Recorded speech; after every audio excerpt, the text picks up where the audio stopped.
ഈ മഹാഭാരതത്തിലെ ഉദ്യോഗപർവം എന്ന അഞ്ചാമത്തെ പർവത്തിലാണ് നമ്മൾ എത്തി നിൽക്കുന്നത്. ഇവിടെ ഉദ്യോഗം എന്ന് വെച്ചാൽ യുദ്ധോദ്യോഗം, യുദ്ധത്തിന് വേണ്ടിയുള്ള തയ്യാറെടുപ്പ്, പരിശ്രമം എന്നാണ് അർത്ഥമെടുക്കേണ്ടത് എന്ന് പറഞ്ഞു. വിരാട് രാജാവിൻ്റെ സഭയിൽ വെച്ച് യാദവന്മാർ, അതുപോലെ പാഞ്ചാലന്മാർ, വിരാട് രാജാവിൻ്റെ ആളുകൾ, പാണ്ഡവന്മാരുടെ ഉറ്റ ബന്ധുക്കളായ ആളുകളൊക്കെ ഒരുമിച്ച് ചേർന്നുകൊണ്ട് യുദ്ധം വേണോ സമാധാനം വേണോ എന്നതിനെക്കുറിച്ച് ചർച്ച നടന്നു. അതിൽ ശ്രീകൃഷ്ണ ഭഗവാൻ സമാധാനത്തിന് അനുകൂലമായിട്ട് സംസാരിച്ചു. എങ്കിലും സമാധാനം, അതായത് പാണ്ഡവന്മാർക്ക് അർഹിക്കുന്ന ദായാദം കിട്ടിയില്ലെങ്കിൽ യുദ്ധം ചെയ്യണമെന്നും ദുര്യോധനാദികളെ കൊന്നിട്ടായാലും നേടണം എന്നും പറഞ്ഞു. അതിൻ്റെ ഒരു വശം മാത്രം പിന്തുണച്ചുകൊണ്ട് ബലരാമൻ പറഞ്ഞു, ശമം തന്നെയാണ് വേണ്ടത്, യുദ്ധം ഒഴിവാക്കണം.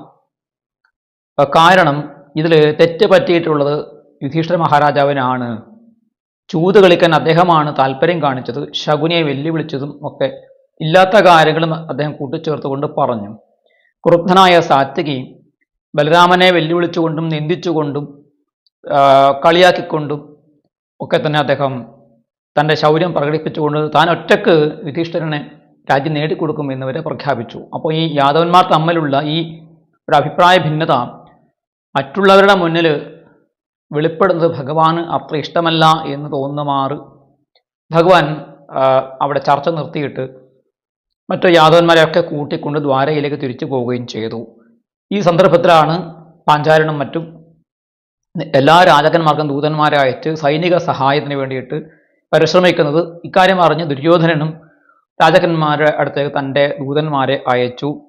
ഇങ്ങനെ എല്ലാ ഭാഗത്തേക്കും ദൂതന്മാരെ അയച്ച ശേഷം ദ്വാരകയിലേക്ക് അർജുനൻ തന്നെ സ്വയം ഭഗവാന്റെ അടുത്തേക്ക് ദൂതമായിട്ട് പോവുകയാണ്. അതായത് ഭഗവാന്റെ സഹായം അഭ്യർത്ഥിക്കാൻ വേണ്ടിയിട്ട്.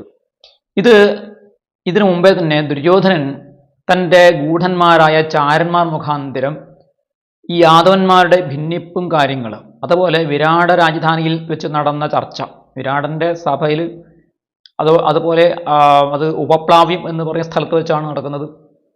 അവിടെ വെച്ച് നടന്ന ഈ ബലരാമനും മറ്റും പറഞ്ഞ അഭിപ്രായങ്ങളൊക്കെ അറിഞ്ഞ് ചാരന്മാർ മുഖാന്തരം അറിഞ്ഞിട്ട് ഈ യാദവന്മാരുടെ ഭിന്നിപ്പ് മുതലെടുത്ത് തനിക്ക് ആളെ കൂട്ടാം എന്ന് കരുതി ദുര്യോധനനും ദ്വാരകയിലേക്ക് പുറപ്പെട്ടു. കുറച്ച് സൈന്യങ്ങളും നല്ല ശക്തരായ കുതിരകളെയും ചേർത്താണ് അദ്ദേഹം പോയത്. അന്നേ ദിവസം തന്നെയാണ് അർജുനനും അവിടെ എത്തുന്നത്. ഇവിടെയാണ് നാടകീയമായ രംഗം അരങ്ങേറുന്നത്. അവിടെ ചെന്നപ്പോൾ സുപ്തം ദദൃശതു കൃഷ്ണം ശയാനം ചാഭിജഗ്മതു. രണ്ടുപേരും ദുര്യോധനനും അർജുനനും ശ്രീകൃഷ്ണ ഭഗവാനെ കാണുന്നത് അദ്ദേഹം ഉറങ്ങിക്കിടക്കുന്ന അവസ്ഥയിലാണ്. ഭഗവാൻ ഇവിടെ ഉറക്കം നടിച്ച് കിടന്നു എന്ന് ചില ആളുകൾ പറയാറുണ്ട്. മഹാഭാരതത്തിലെ വ്യാസൻ അങ്ങനെ പറഞ്ഞിട്ടില്ല. പക്ഷേ ചില ആളുകൾ ഈ കഥയിൽ പൊടിപ്പും തൊങ്ങലൊക്കെ വെച്ച് പറയാൻ വേണ്ടിയിട്ട് അങ്ങനെ പറയാറുണ്ട്. ഭഗവാൻ കള്ള ഉറക്കം ഉറങ്ങി, ഭഗവാൻ ജന്മനാ തന്നെ കള്ളനായിരുന്നു എന്ന രീതിയിലൊക്കെയാണ് സാധാരണ നമ്മൾ ഭാഗവത സപ്താഹങ്ങളിലൊക്കെ തന്നെ സപ്താഹ ആചാര്യന്മാർ എന്തുകൊണ്ടാണെന്നറിയില്ല കഥയിൽ കൗതുകം ഉണ്ടാക്കാൻ വേണ്ടി അവർ ഭഗവാൻ എല്ലാ സമയത്തും ചെറുപ്പം മുതൽക്ക് മരണം വരെയും കള്ളനായിരുന്നു, ചോരന്മാരുടെ ചോരാഗ്രഗണ്യം സതതം നമാമി എന്നൊക്കെ ശ്ലോകം ചൊല്ലിയിട്ട് ഭഗവാൻ ചോരന്മാരുടെ അഗ്രഗണ്യനായിരുന്നു എന്നൊക്കെ പറയും. അതിനെ സമർത്ഥിക്കാൻ വേണ്ടിയിട്ട് ഈ ഭഗവാന്റെ ഉറക്കം അത് കപടനിദ്രയായിരുന്നു എന്നൊക്കെ പറയും. പക്ഷെ ഭഗവാൻ അങ്ങനെ ചെറിയ പ്രായത്തിൽ വെണ്ണയൊക്കെ കട്ടുമെങ്കിലും എല്ലാ കാലത്തും കള്ളനായിട്ട് ജീവിച്ച ആളൊന്നും അല്ല. കള്ളൻ എന്ന പേര് ഭഗവാന് യോജിക്കുന്നുമില്ല. ഭഗവാൻ ഇവിടെ ഉറങ്ങിക്കിടക്കുന്ന നിലയിലാണ് രണ്ടുപേരും കണ്ടത് എന്ന് മാത്രമേ പറയുന്നുള്ളൂ. സത്യസന്ധമായി നമ്മൾ മഹാഭാരതത്തെ പഠിക്കേണ്ടതുണ്ട് എന്നർത്ഥം. പക്ഷെ കുഞ്ചൻ നമ്പ്യാരും മറ്റും ആണ് ഇങ്ങനെ ഈ കള്ള ഉറക്കത്തെക്കുറിച്ചൊക്കെ ഇവിടെ പറഞ്ഞിട്ടുള്ളത് അദ്ദേഹത്തിൻ്റെ 14 വൃത്തം മുതലായ കവിതകളിലൊക്കെ. തത് ശയാനേ ഗോവിന്ദേ പ്രവിവേശ സുയോധന ഉച്ഛീർഷതശ്ച കൃഷ്ണസ്യ നിഷസാദ വരാസനെ തത കിരീടീ തസ്യാനുപ്രവിവേശ മഹാമനാ പശ്ചാച്ചൈവ സ കൃഷ്ണസ്യ പ്രഹ്വോതിഷ്ഠത് കൃതാഞ്ജലി. രണ്ടുപേരും എങ്ങനെ പെരുമാറി എന്നതിൽ അവരുടെ സ്വഭാവത്തെ നമുക്ക് കാണാൻ സാധിക്കും. ഭഗവാന്റെ ശയനകക്ഷിയിൽ കടന്നുകൂടിയ ദുര്യോധനൻ അദ്ദേഹത്തിൻ്റെ തലയുടെ ഭാഗത്ത്, ശീർഷത്തിൻ്റെ ഭാഗത്ത് വെച്ചിരിക്കുന്ന നല്ല ഒരു ഇരിപ്പിട സിംഹാസനത്തിൽ കയറി ഇരിക്കുകയാണ് ചെയ്തത്. ആരും ഇരിക്കാൻ പറഞ്ഞിട്ടൊന്നുമല്ല ഇരുന്നത്. അധികാരം തനിക്കാണ് എന്ന രീതിയിൽ. അതിനുശേഷം അർജുനൻ അതേ മുറിയിൽ പ്രവേശിച്ച് ഭഗവാന്റെ കാൽഭാഗത്ത് തൊഴുതുകൊണ്ട് കൃതാഞ്ജലിയായിട്ട് ഭഗവാനെ നമസ്കരിച്ചിട്ട് അവിടെ നിൽക്കുകയാണ് ചെയ്തത്. ഭഗവാൻ പറയാതെ ഭഗവാന്റെ മുന്നിൽ ഇരിക്കരുത് എന്ന ഒരു നിഷ്ഠ അദ്ദേഹത്തിനുണ്ടായിരുന്നു. വിനയത്തോടു കൂടി നിൽക്കുകയാണ് ചെയ്തത്. ഇങ്ങനെ ഉറങ്ങുന്ന കൃഷ്ണൻ കുറച്ച് കഴിഞ്ഞപ്പോൾ അദ്ദേഹം എഴുന്നേറ്റ് സ്വാഭാവികമായിട്ടും എഴുന്നേൽക്കുന്ന സമയത്ത് കാലിൻ്റെ ഭാഗത്തേക്കാണ് കണ്ണ് പോവുക. അപ്പോൾ തലയുടെ ഭാഗത്ത് നിൽക്കുന്ന ആൾ സ്വാഭാവികമായിട്ട് പിന്നാമ്പുറത്ത് ആയിത്തീരും. അപ്പോൾ ഭഗവാൻ ആദ്യം കണ്ടത് അർജുനനെയായിരുന്നു. അത് കഴിഞ്ഞ് തിരിഞ്ഞു നോക്കിയപ്പോൾ ദുര്യോധനനെയും കണ്ടു. നിങ്ങൾ എന്തിനാണ് വന്നത് എന്ന് രണ്ടുപേരോടും ചോദിച്ചു. അപ്പോൾ ദുര്യോധനൻ പ്രഹസന്നിവ, നന്നായി ചിരിക്കുന്നത് പോലെ ഭാവിച്ചുകൊണ്ട് പറഞ്ഞു, വിഗ്രഹേസ്മിൻ ഭവാൻ സാഹ്യം മമതാതുമിഹാർഹതി സമം ഹി ഭവതസഖ്യം മമ ചൈവാർജുനേപിച്ച. നടക്കാനിരിക്കുന്ന ഈ യുദ്ധത്തിൽ അങ്ങ് എനിക്ക് സഹായം നൽകണം, ദാതുമർഹതി, അത് അങ്ങേക്ക് ചേർന്നത് അങ്ങനെയാണ്. എന്നെ സഹായിക്കലാണ് അങ്ങേക്ക് ഉചിതമായ കാര്യം. കാരണം എന്താണ്? അങ്ങേക്ക് സഖ്യം എന്നോടും അർജുനനോടും ഒരുപോലെയാണ്. അതുപോലെ തഥാ സംബന്ധകം തുല്യമസ്മാകം ത്വയി മാധവ, അതുപോലെ ബന്ധം നോക്കിയാലും ഞാനും പാണ്ഡവന്മാരും അങ്ങേക്ക് ഒരുപോലെ ബന്ധമാണ്. ഇത് ഭഗവാൻ വിരാടത്തിൽ വെച്ച് ഉപപ്ലാവ്യത്തിൽ വെച്ച് പറഞ്ഞ കാര്യത്തെ ചോർത്തി എടുത്തിട്ട് ദുര്യോധനൻ അറിഞ്ഞ കാര്യമാണ്. എങ്ങനെ ചോർത്തി എന്നുള്ള കാര്യം നമ്മൾ പിന്നീട് ചിന്തിക്കും. ഇന്ന് മാത്രമല്ല, ഞാൻ ആദ്യം വന്ന ആളാണ്, ആദ്യം വന്ന ആളിൻ്റെ ആഗ്രഹം സാധിപ്പിച്ചു കൊടുക്കണം എന്നുള്ളതും നമ്മുടെ വൈദികമായ അല്ലെങ്കിൽ നമ്മുടെ ധർമ്മശാസ്ത്രങ്ങൾ അനുശാസിക്കുന്ന ഒരു കാര്യമാണ്. പൂർവം ചാഭിഗതം സന്തോ ഭജന്തേ പൂർവസാരിണ. നമ്മുടെ പൂർവികന്മാരൊക്കെ തന്നെ ആദ്യം വന്ന ആളിൻ്റെ കാര്യമാണ് ആദ്യം സാധിപ്പിച്ചു കൊടുക്കുക. ത്വം ച ശ്രേഷ്ഠതമോ ലോകേ സദാ മധ്യ ജനാർദ്ദന, അല്ലയോ ജനാർദ്ദന, അല്ലയോ മാധവ, അല്ലയോ മധുസൂദന എന്നൊക്കെ ഭഗവാനെ വിളിച്ചുകൊണ്ട് പറയാണ്, അങ്ങ് ലോകത്തിൽ ഏറ്റവും ശ്രേഷ്ഠതമനായിട്ടുള്ള ആളാണ്. പൂർവികന്മാർ ചെയ്ത കാര്യം അങ്ങക്ക് അറിയാം. അതുകൊണ്ട് നമ്മുടെ ആ പരമ്പരയെ, പൂർവിക പരമ്പരയെ അനുസരിച്ചുകൊണ്ട് അങ്ങ് സതതം സമ്മതച്ചൈവ സദ്വൃത്തമനുപാലയ, സജ്ജനങ്ങൾ ചെയ്യുന്ന ആ വ്യവഹാരത്തെയാണ് അങ്ങ് പാലിക്കേണ്ടത് എന്ന് പറയാം. ഭഗവാനെ അങ്ങനെയൊന്നും കയ്യിലെടുക്കാൻ സാധിക്കില്ല, ദുര്യോധനന് സാധിക്കില്ല. ദുര്യോധനൻ പറഞ്ഞ തത്വത്തിന് എന്താണ് വ്യത്യസ്തമായ ശാസ്ത്രങ്ങളെയും ഉദ്ധരിക്കാൻ ഭഗവാൻ അറിയാം. ഭഗവാൻ തന്നെയാണ് ഈ ശാസ്ത്രങ്ങളൊക്കെ സൃഷ്ടിച്ചത്. ഭഗവാൻ പറഞ്ഞു, ഭവാൻ അഭിഗതപൂർവമത്രമേ നാസ്തി സംശയ ദൃഷ്ടസ്തു പ്രഥമം രാജന്മയാ പാർത്ഥോ ധനഞ്ജയ. അല്ലെ ദുര്യോധന, അങ്ങ് പറഞ്ഞത് എനിക്ക് സംശയമൊന്നുമില്ല. ഞാൻ ഉറങ്ങിക്കിടക്കുന്ന സമയത്ത് നിങ്ങൾ രണ്ടുപേരും വന്നു. ആദ്യം അങ്ങാണ് വന്നത് എന്ന് അങ്ങ് പറയുന്നു. ഇനിയിപ്പം അർജുനൻ താനാണ് ആദ്യം വന്നത് എന്ന് അവകാശപ്പെട്ടാൽ ഇവിടെ ചെറിയ കുഴപ്പമുണ്ടാകും. പക്ഷെ അങ്ങ് പറഞ്ഞതിനെ ഞാൻ വിശ്വസിക്കുന്നു, എനിക്ക് ഇവിടെ സംശയമൊന്നുമില്ല. പക്ഷേ ഞാൻ ഉറങ്ങി കഴിഞ്ഞിട്ടപ്പോൾ ആദ്യം കണ്ടത് അർജുനനെയാണ്. അപ്പോൾ എനിക്ക് അഭ്യാഗതനായിട്ട് എൻ്റെ മുന്നിൽ ആദ്യം പ്രത്യക്ഷപ്പെടുന്ന ആരാണ്? എൻ്റെ കൺമുന്നിൽ ഞാൻ കാണുന്നത് ആരെയാണ്? അങ്ങേ കാണുന്നതിന് മുമ്പ് അർജുനനെയാണ്. അപ്പോൾ ഇവിടെ ഒരു കൺഫ്യൂഷനുണ്ട്, ആശയക്കുഴപ്പമുണ്ട്. ധർമ്മശാസ്ത്രങ്ങൾ അനുസരിക്കുന്ന ആളുകൾക്കും ഇത്തരം ചില ധർമ്മസങ്കടങ്ങൾ വരും. ധർമ്മസങ്കടം വരുന്ന സമയത്ത് ഉചിതമായ കാര്യം നമ്മൾ തീരുമാനിച്ചു ചെയ്യണം. അതുകൊണ്ട് തവ പൂർവാഭിഗമനാ പൂർവം ചൈവാപ്യദർശനാത് സഹായമുഭയോരേവ കരിഷ്യാമ സ്വയോധന. രണ്ടു പേർക്കും ഞാൻ മുഷിച്ചിലുണ്ടാക്കുകയില്ല. ആദ്യം വന്നത് അങ്ങാണ്, പക്ഷെ ആദ്യം കണ്ടത് അർജുനനാണ്. രണ്ടുപേരും എനിക്ക് തുല്യരാണ്. അതുകൊണ്ട് ഞാൻ രണ്ടു പേർക്കും സഹായം ചെയ്യാം. അത് ദുര്യോധനനും സ്വീകാര്യമായിരുന്നു. ഭഗവാൻ അടുത്ത തൻ്റെ സൂത്രം പ്രയോഗിക്കുകയാണ്. പ്രവാരണം തു ബാലാനാം പൂർവം കാര്യമിതി ശ്രുതി തസ്മാത് പ്രവാരണം പൂർവം അർഹ പാർത്ഥോ ധനഞ്ജയ. പക്ഷേ നമുക്ക് അങ്ങ് പറഞ്ഞ പോലെ ശാസ്ത്രത്തെ അനുസരിക്കണമല്ലോ. ശാസ്ത്രത്തെ മറ്റൊരു കാര്യം പറഞ്ഞിട്ടുണ്ട്. പ്രവാരണം തു ബാലാനാം, കുട്ടികളെ, ബാലന്മാരെ, ചെറിയ പ്രായക്കാരെയാണ് ആദ്യം നമ്മൾ ആശ്വസിപ്പിക്കേണ്ടത്, അല്ലെങ്കിൽ അവരുടെ ആഗ്രഹമാണ് ആദ്യം നിറവേറ്റി കൊടുക്കേണ്ടത് എന്ന് നമ്മുടെ ശ്രുതികൾ പറഞ്ഞിട്ടുണ്ട്. പ്രവാരണം എന്നാണ് ഭഗവാൻ ആ പദം ഉപയോഗിച്ചത്. പ്രവാരണം ഈപ്സതപ്രധാനം എന്ന് നീലകണ്ഠ ചതുർധരാചാര്യൻ അദ്ദേഹത്തിന്റെ വ്യാഖ്യാനത്തിൽ പറയുന്നുണ്ട്. ഈപ്സതപ്രധാനം, ഇഷ്ടമായ കാര്യങ്ങൾ നൽകുക എന്നുള്ളത്. കാമ്യദാനം പ്രവാരണം എന്ന വിശ്വനാഥന്റെ വാക്യത്തെയും അദ്ദേഹം ഉദ്ധരിച്ചിട്ടുണ്ട്. ഇഷ്ടമുള്ള കാര്യത്തെ ദാനം ചെയ്തിട്ട് സന്തോഷിപ്പിക്കലാണ് പ്രവാരണം. അപ്പൊ ആദ്യം കുട്ടികൾക്ക് ഇഷ്ടമുള്ളത് കൊടുത്ത്, അതായത് പ്രായം കുറഞ്ഞവർക്ക് ഇഷ്ടമുള്ളത് കൊടുത്ത് അവരെ ഒഴിവാക്കിയ ശേഷമാണ് മുതിർന്ന ആളുകൾക്ക് സഹായം ചെയ്യേണ്ടത് എന്നുള്ള കാര്യമാണ് ഭഗവാൻ ഇവിടെ പറഞ്ഞത്. എന്നിട്ട് പറഞ്ഞു, എനിക്ക് തുല്യമായ ശക്തിയോട് കൂടിയിട്ടുള്ള അർബുദം വരുന്ന ഗോപന്മാർ, അർബുദം എന്ന് വെച്ചാൽ 10 കോടി എന്നാണ് ആ സംഖ്യ, 10 കോടിയോളം വരുന്ന ഗോപന്മാർ എൻ്റെ തന്നെ ശക്തിയുള്ളവരായ എല്ലാവരുടെയും പേര് നാരായണന്മാരെന്നാണ്. എല്ലാവരും യോദ്ധാക്കളുമാണ്. അവരെല്ലാം തന്നെ യുദ്ധത്തിൽ ഒരു പക്ഷത്ത് നിന്ന് യുദ്ധം ചെയ്യട്ടെ. യുദ്ധത്തിൽ പോരാടാത്ത ഞാൻ, ആയുധമെടുക്കാത്ത ഞാൻ മറുപക്ഷത്ത് ഏകനായിട്ട് നിൽക്കുകയും ചെയ്യും. അപ്പൊ ഇതിൽ തീരുമാനമെടുക്കേണ്ടത് അർജുനനാണ്. ഏത് വേണമെന്ന് തിരഞ്ഞെടുക്കേണ്ടത് പ്രായം കുറഞ്ഞ അർജുനനുമാണ്. അല്ലയോ പാർത്ഥ, നിനക്ക് ഇതിൽ ഏതാണ് ഹൃദ്യമായിട്ടുള്ളത്? ഏതിലാണ് നിനക്ക് താല്പര്യം? ധർമ്മമനുസരിച്ച് നിന്റെ പ്രവാരണമാണ് ഞാൻ ആദ്യം ചെയ്യുക എന്ന് പറഞ്ഞു. അപ്പോൾ അർജുനൻ ഒരു സംശയവും ഇല്ലാതെ പറഞ്ഞു, അയുധ്യമാനം സംഗ്രാമേ വരയാമാസ കേശവം നാരായണമമിത്രഘ്നം കാമാജ്ഞാതമജം നൃഷു സർവക്ഷത്രസ്യ പരതോ ദേവദാനവയോരപി. ഭഗവാനെ തന്നെ വരയാമാസ കേശവം, കേശവനെയാണ് വരിച്ചത്. എന്താണ്? അവിദ്യമാനം സംഗ്രാമി, യുദ്ധത്തിൽ സംഗ്രാമത്തിൽ ആയുധമെടുക്കാത്ത കേശവനെ വരിക്കാൻ കാരണം നാരായണം അമിത്രഘ്നം എന്നാണ്. ശത്രുവിനെ കൊല്ലുന്നവനായ നാരായണൻ. ഭഗവാന് ശത്രുവിനെ കൊല്ലാൻ ആയുധം ആവശ്യമില്ല, യുദ്ധം ചെയ്യേണ്ട കാര്യവുമില്ല, അല്ലെ? ഭഗവാൻ യസ്യ ഭൂഭംഗമാത്രേണ വിശ്വം സർവമിതം തതം. ഈ വിശ്വത്തെ തൻ്റെ പുരികക്കുടിയുടെ ചലനം കൊണ്ട് സൃഷ്ടിക്കാനും സംഹരിക്കാനും സാധിക്കുന്നവനാണ് ഭഗവാൻ.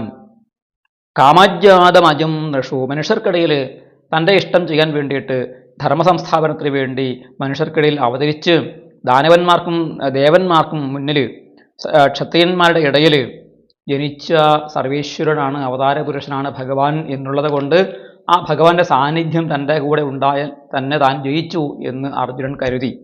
ഇത് കേട്ട് ദുര്യോധനൻ വളരെ വളരെ സന്തോഷത്തോടെ പറഞ്ഞു, സൈന്യത്തെ സ്വീകരിച്ചുകൊണ്ട് അദ്ദേഹം മനസ്സുകൊണ്ട് പറഞ്ഞു, എന്താണ്? കൃഷ്ണം ചാപഹൃതം ജ്ഞാത്വാ സംപ്രാപ പരമാംബുദം. കൃഷ്ണനെ ഞാൻ പറ്റിച്ചിരിക്കുന്നു, കൃഷ്ണനെ ഞാൻ അപഹരിച്ചിരിക്കുന്നു, കൃഷ്ണന്റെ ശക്തിയെ ഞാൻ ചോർത്തിയെടുത്തിരിക്കുന്നു, സൈന്യം മുഴുവൻ എനിക്ക് തരുന്നു. കൃഷ്ണൻ നിരായുധനായിട്ട് ഒറ്റക്ക് അർജുനന്റെ കൂടെ നിൽക്കുമ്പോൾ എനിക്ക് യുദ്ധം ചെയ്യിക്കാം എന്ന് ചിന്തിച്ച് സഹസ്രം ആയിരക്കണക്കിന് വരുന്ന അർബുദം എന്ന് പറഞ്ഞുവെങ്കിലും അർബുദം 10 കോടി എന്ന സംഖ്യയൊന്നും അത്രയൊന്നും ആളുകൾ മഹാഭാരത യുദ്ധത്തിൽ പങ്കെടുത്തിട്ടില്ല. 18 അക്ഷൗഹിണി സൈന്യം എന്ന് പറയുമ്പോൾ അതിൽ കാലാൾപ്പടയും തേര് കുതിര ആന എല്ലാം ചേർന്നാണ് കണക്കാക്കുന്നതെങ്കിൽ 18 അക്ഷൗഹിണി എന്ന് പറയുമ്പോൾ ആ കാലാൾപ്പടയുടെ സംഖ്യ ഏകദേശം 20 ലക്ഷത്തിൽ താഴെയായിട്ടാണ് ആകെ വരിക, എല്ലാം കൂടിയിട്ട്. അപ്പോൾ അവിടെ അർബുദം എന്ന വാക്കിന് അനേകം എന്ന അർത്ഥം എടുക്കുക ഒന്നുകിൽ, അല്ലെങ്കിൽ അർബുദം എന്ന വാക്കിന് അക്കാലത്ത് 5000 വർഷം മുമ്പ് 10 കോടി എന്ന അർത്ഥമായിരിക്കില്ല, ഒരു പക്ഷേ 1 ലക്ഷമെന്നോ 1 അക്ഷൗഹിണി എന്നോ ഒക്കെ അർത്ഥമായിരിക്കാം അന്ന് കൊടുത്തിട്ടുണ്ടായിരിക്കുക. ഏതായാലും നാരായണ സൈന്യമാണ് ദുര്യോധനൻ നേടിയത്. നാരായണനെ തന്നെയാണ് അർജുനൻ സഹായിയായിട്ട് നേടിയത്. നമ്മുടെ ദുര്യോധനൻ പിന്നീട് അടങ്ങിയിരുന്നില്ല. അദ്ദേഹം നേരെ ബലരാമന്റെ അടുത്തേക്ക് പോയി. തന്നെ സഹായിക്കാൻ താല്പര്യമുള്ള ആളാണ് ബലരാമൻ എന്ന് പറഞ്ഞ് അവിടെ ചെന്ന് സഹായം ചോദിച്ചു. ബലരാമൻ പറഞ്ഞു, വിദിതം തേ നരവ്യാഘ്ര സർവം ഭവിതുമർഹതി എൻ മയോക്തം വിരാടസ്യ പുരോ വൈവാഹികേ തഥാ. അല്ലയോ നരവ്യാഘ്ര, എല്ലാ കാര്യങ്ങളും നീ അറിഞ്ഞു കാണുമല്ലോ. വിരാട രാജാവിൻ്റെ സഭയിൽ വെച്ച് ഞാൻ എന്താണ് ആ വിവാഹ സന്ദർഭത്തിൽ പറഞ്ഞത് എന്ന കാര്യം നീ അറിഞ്ഞു കാണുമല്ലോ. എന്ന് വെച്ചാൽ ഇവിടെ നമ്മൾ മനസ്സിലാക്കേണ്ടത്, എങ്ങനെയാണ് അവിടെ സഭയിൽ നടന്ന ആ രഹസ്യ ചർച്ച ദുര്യോധനൻ അറിയാൻ സാധിച്ചത്? അത് ആരാണ്? ആ സഭയിലുള്ള ആരെങ്കിലും ദുര്യോധന ചാരന്മാർക്ക് ചോർത്തി കൊടുത്തതാണെങ്കിൽ അതിനുള്ള സാധ്യത നമ്മൾ കാണുന്നത് ബലരാമനെ തന്നെയാണ്. ബലരാമൻ തന്നെയാണ് ദുര്യോധന ചാരന്മാർക്ക് ഈ രഹസ്യം ചോർത്തി കൊടുത്തത് എന്ന് സംശയിക്കാനുള്ള ഒരു വഴിയാണ്. നീ അറിഞ്ഞു കാണുമല്ലോ, ആ വിരാട സഭയിൽ വിവാഹ സന്ദർഭത്തിൽ ഞാൻ പറഞ്ഞ കാര്യം നീ കേട്ട് കാണുമല്ലോ. എന്താണ്? അവിടെ ഞാൻ നിനക്ക് വേണ്ടി ഒരു കാര്യം ചെയ്തു. നിഗൃഹ്യോക്തോ ഹൃഷീകേശ സ്തുതർത്ഥം കുരുനന്ദന. ഹൃഷീകേശനായ ശ്രീകൃഷ്ണനെ നിനക്ക് വേണ്ടി ഞാൻ ഒന്ന് പറഞ്ഞു ഒതുക്കി നിർത്തിയിട്ടുണ്ട്. എന്താണ്? എങ്ങനെയാണ് പറഞ്ഞു ഒതുക്കിയത്? മയാ സംബന്ധകം തുല്യമിതിരാജൻ പുനഃ. നമുക്ക് യാദവന്മാർക്ക് ദുര്യോധനനും യുധിഷ്ഠിരനും രണ്ടുപേരും ഒരുപോലെയാണ് ബന്ധം എന്നുള്ള കാര്യം ഞാൻ പലതവണ പറഞ്ഞിട്ട് കൃഷ്ണൻ്റെയും മനസ്സിൽ അങ്ങനെ ഒരു ബോധം ഉണ്ടാക്കി വച്ചിട്ടുണ്ട്. അതുകൊണ്ടാണ് കൃഷ്ണൻ നിഷ്പക്ഷനായിട്ട് നിൽക്കാൻ തീരുമാനിച്ചത്. അതുകൊണ്ടാണ് ഞാനും നിഷ്പക്ഷനായിട്ട് നിൽക്കുന്നത്.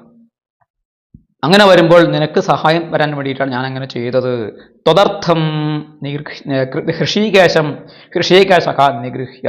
നിനക്ക് വേണ്ടി ഞാൻ കൃഷ്ണനെ നിയന്ത്രിച്ചു വച്ചിരിക്കുന്നു എന്ന് പറഞ്ഞിരിക്കുന്നു.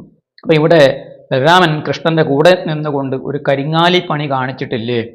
ഈ രഹസ്യം ചോർത്തൽ മാത്രമല്ല, ദുര്യോധനന് വിജയം ഉണ്ടാകണം എന്ന് അദ്ദേഹം ആഗ്രഹിച്ചിരുന്നു എന്ന കാര്യവും കൂടി ഇവിടെ വ്യക്തമാണ്. അദ്ദേഹം നിഷ്പക്ഷമതിയല്ല, അദ്ദേഹത്തിന് കൃത്യമായ പക്ഷമുണ്ടായിരുന്നു. അത് ധർമ്മപക്ഷത്തല്ല, അധർമ്മിയായ ദുര്യോധനന്റെ പക്ഷമായിരുന്നു എന്നും വ്യാസൻ ഇവിടെ വ്യക്തമായിട്ട് തന്നെ പറയുന്നു. ഞാൻ പാർത്ഥനെയോ ദുര്യോധനയോ സഹായിക്കുകയില്ല. കൃഷ്ണന്റെ നിലപാട് തന്നെയാണ് എൻ്റെ നിലപാട്. കൃഷ്ണന്റെ നിലപാട് അറിഞ്ഞിട്ടാണ് ഞാനിത് പറയുന്നത്. ഇതാണ് എൻ്റെ നിശ്ചിത ബുദ്ധി.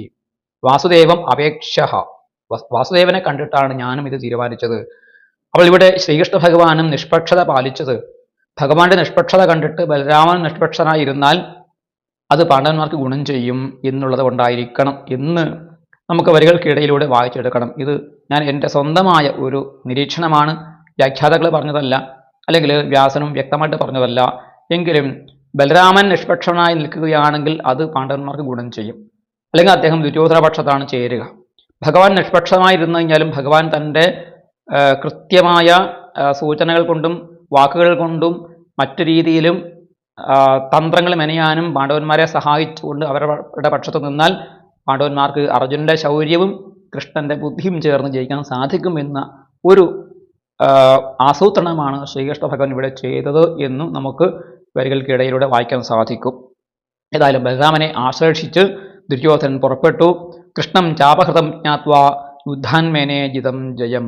കൃഷ്ണനെ അപഹരിച്ചു, കൃഷ്ണന്റെ ശക്തി ചോർത്തിയെടുത്തു എന്ന് ചിന്തിച്ച് താൻ യുദ്ധത്തിൽ ജയിച്ചു കഴിഞ്ഞു എന്ന് അദ്ദേഹം മനസ്സിൽ കരുതിയിട്ട് കൃതവർമാവ് എന്ന യാദവനെ കണ്ടു, സഹായം അഭ്യർത്ഥിച്ചു. ഓരോരുത്തരെയും, കാരണം ഇവർക്ക് വ്യത്യസ്ത അഭിപ്രായങ്ങൾ ഉണ്ട് എന്ന് രഹസ്യമായി അറിഞ്ഞതുകൊണ്ട് അതൊക്കെ അദ്ദേഹം മുതലെടുക്കുകയാണ്.